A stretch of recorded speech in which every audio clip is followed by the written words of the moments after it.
And we're back for our Let's Play of Riven. Last time we got to Bookmaker's Island, which is a red flag wrapped in an alarm bell, because Ghen writings tends to break stuff on a metaphysical level. So this is kind of a red... yeah, not good. Let's read his journal.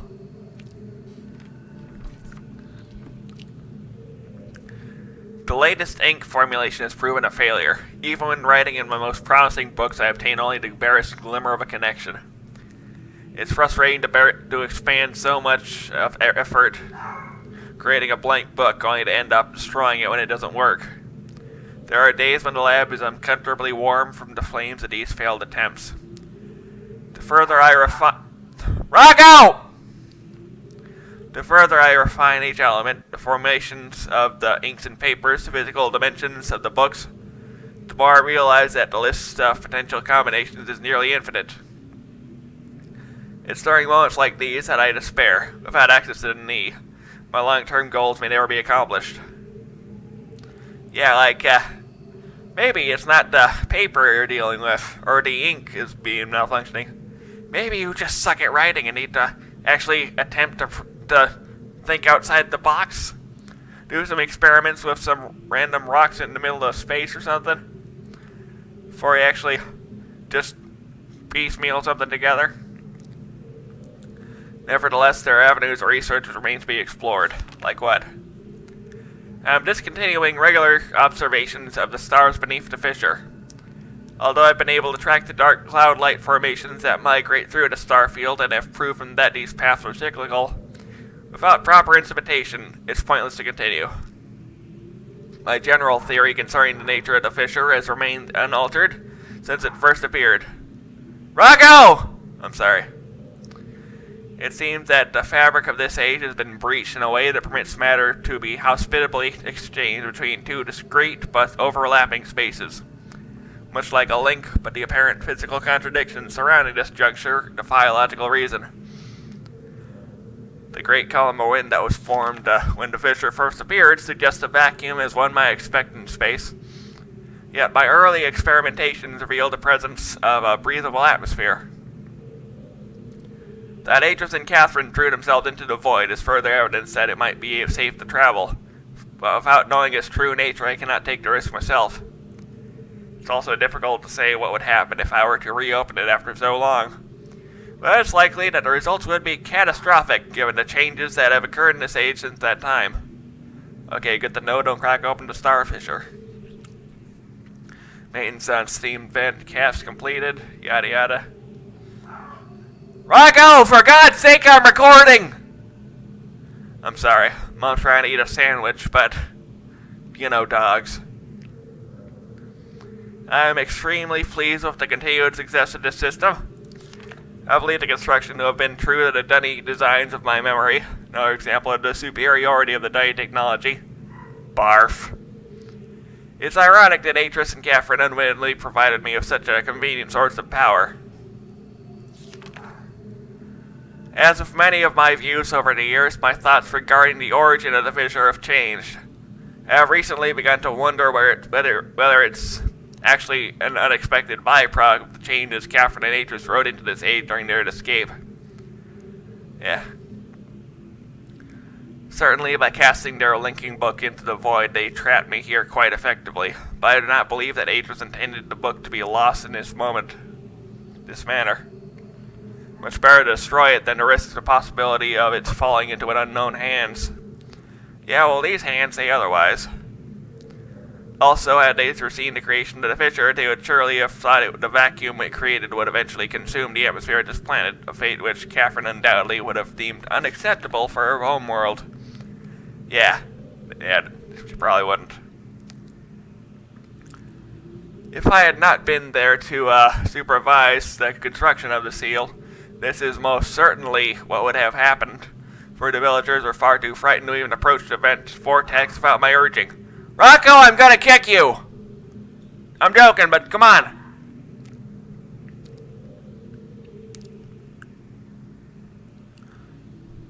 I hold on to the belief that it was an unintended consequences of their writing for another reason as well.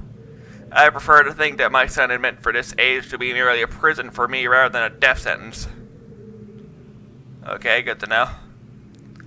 The construction of the imagers has proceeded without fault.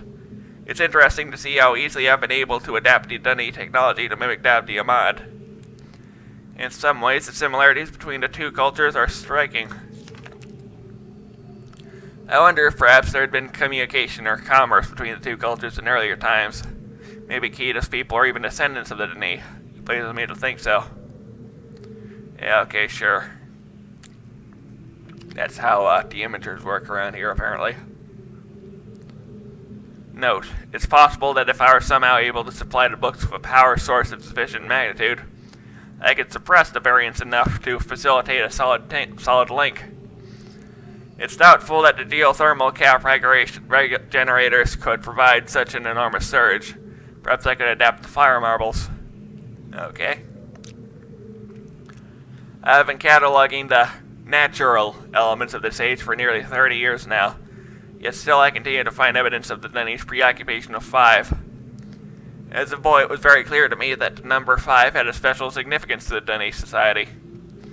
From the ancient heraldic emblems of the ruling elite to the humble homes of the commoners, it was ubiquitous.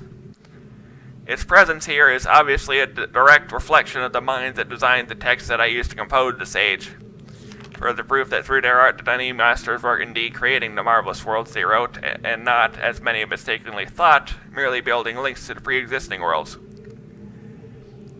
I'm sorry, this world is made out of scrap metal, scrap paper you just pluck from various books, like nothing of your actual own work in it.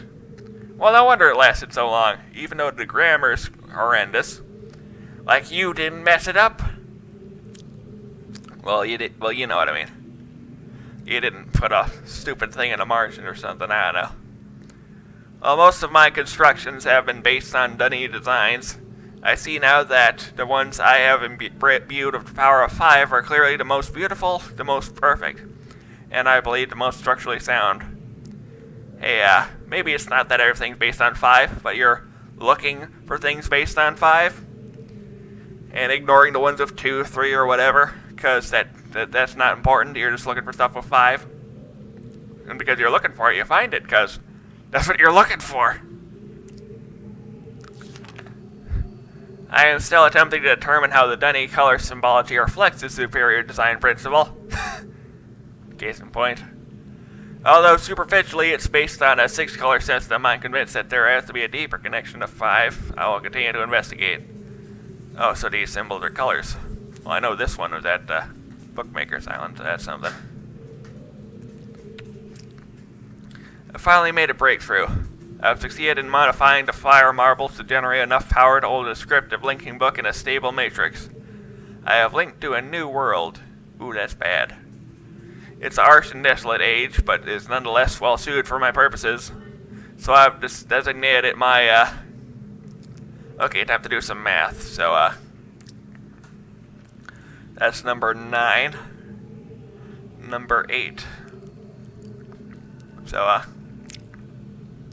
this is moved up a decimal place too, so. Okay. Well, 25 would be the next place up, so, 9 times 25, that's bad.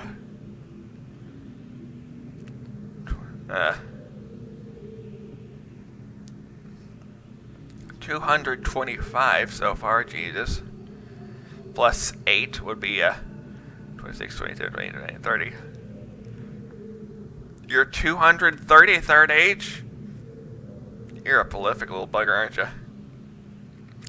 By studying it closely, I believe I'll eventually be able to create a more appropriate age for us to resettle on. For now, I will build an office and set up my living quarters there in order that I may conduct my experiments in safety and without distraction. Apparently this captures rainwater. Big old dome thing. Here's a thingamajig, maybe a floor plan.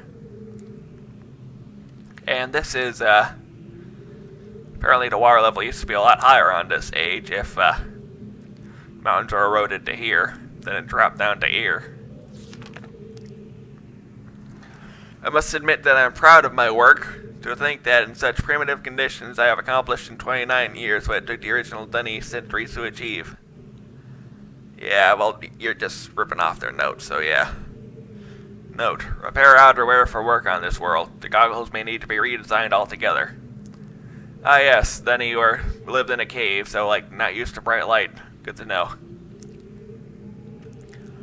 I have begun construction on a series of link sites for each island. I'll connect Riven with my new office in 233. The Survey Guild has finally completed a site location for each island, according to my exact specifications, yeah. And installation of the domes is underway at last. Work on the central power source got off to a bit of a bad start, I'm afraid. But the pace has picked up quite considerably. Since then, I anticipate no further delays. Looking forward to finally having a civilized mode of transportation. What's wrong with riding a minecart thing? Or a speeding tramway? That's fun. These symbols again, the squares, so this powers these square things, which relate to the fire marble domes, I guess. Well, I guess they're fire marble domes if they're powered by fire marbles, whatever a fire marble is. That's the dome we saw swivel around, yeah. Due to the rebels' continued disturbances, I have decided to install a coded access system into all of the domes. Okay, let's see, 1, 3, 9, 15, 22. 1, 3, 9, 15, 22. Good to know. Good thing I learned how to read that. 1, 3, 9, 15, 22. 1, 3, 9, 15, 22. Just going through my head. I caught one of my assistants looking over this journal today. I'm glad I've chosen to write in a language they cannot decipher. Har har. Note, discuss security of each guildmaster. No problem expected from the maintainers, educators, and surveyors. Question the bookmakers and builders more closely. Yeah. 1, 3, 9, 15, 22. Today I heard several more reports of spirit sightings by some of the villagers. It seems that under Catherine's leadership, the rebels, or the black moiety as the villagers obstinately insist on referring to them, have attained a new level of sophistication in their terror tactics, and have renewed their campaign to intimidate the villagers into joining them, playing upon their shared superstitions. Okay? The villagers are certainly susceptible to this form of coercion, especially given of late the rebels' increasing acts of vandalism and theft. I witnessed one of those, and it freed me from a cage, so that's good. The Itrim traps have been steadily fruitful this year. Apparently the breakup of the islands has not adversely affected the subterranean ecosystems. Unfortunately, I imagine the rebels are experiencing a similarly generous harvest. No shortage of poison for their darts this season. Such morbid issues aside, the sudden availability has allowed me to refine a particularly pleasant extract for my pipe.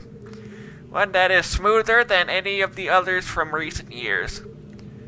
I'm sorry. Are Itrim's frogs? Because there was a frog trap. And you're smoking frogs. Why are you smoking frogs? No, don't smoke frogs, please. No. Ew. Lick them like a civilized person, Christ. Chemical analysis of one of the rebel knives has yielded curious results. Its composition contains elements that are unlike anything I've encountered on the islands. It appears they have access to a resource of which I am unaware. Perhaps a mine on an uncharted island. He did a stencil of it, apparently. Note, most of the knives have been found on the south side of the village. This is the same area in which there have been reports of people mysteriously disappearing. I think a closer inspection of the area is warranted. Okay, I will. Just as you will, you creep. The fact that they leave these distinctive knives as a sign of their presence concerns me. They're growing more bold and seem to no longer fear discovery of their hideout. Well, they must have hidden it pretty well, I guess. The latest measurements indicate that the recent trend has continued. The movement of the islands has slowed tremendously. My previous estimates predicted a total collapse in approximately 3 months, but with the new figures I am uncertain. I have nearly finished writing the 234th age. And I have every faith that it will indeed be a safe place for us to relocate to. Yeah, no it won't, you suck at writing. Yet it would be helpful to know what has caused the Alton's age's breakup. It's possible that it's stable after all? If so, I must discover how this age differs from my less successful attempts. My examination of the 233rd age have thus far proven inconclusive. Oh, it'll fail, believe me. You suck at this. If you've done 232 before and it keeps falling apart, yeah. Or perhaps someone's repairing the damage of the 5th age. If so, it will most certainly be Aegis' doing.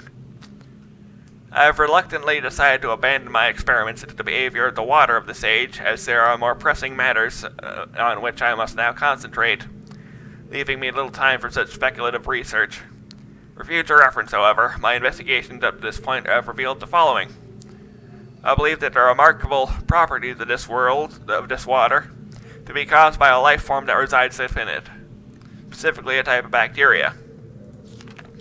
I'm imagining a multi-unicellular organism, but one with structures capable of holding onto bits of water, whose combined effect via surface tension, something stronger, causes the composite body of water to move in response to heat. Prolonged exposure to extreme heat, for example a period of extended boiling, seems to kill the bacteria, which would explain its dramatic aversion to heat sources. Unfortunately, these theories are still not fully tested, and I remain ignorant both of its deeper nature and its possible uses. Well, if you use it on those minecart things, that was fun. Gotta keep the wood from getting moist. An exciting development. Last night, a squad of maintainers stumbled upon a lone rebel scout and obtained from him a most incredible device. It's a crystal that somehow powers these flawed linking books, much as my own system does. But with an obvious advantage. It's small and weighs only a few pounds, making it completely portable. Gaffer must have fabricated the device before I captured her, obviously with an explicit dunny schematic she must have brought with her to this age. If only I'd had access to such a document all these years.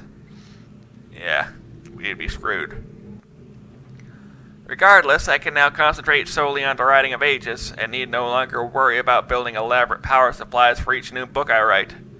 This is a sobering reminder, however, that I must continue to seek an avenue to Denis. Regaining access to the resources there may be crucial to the completion of my mission.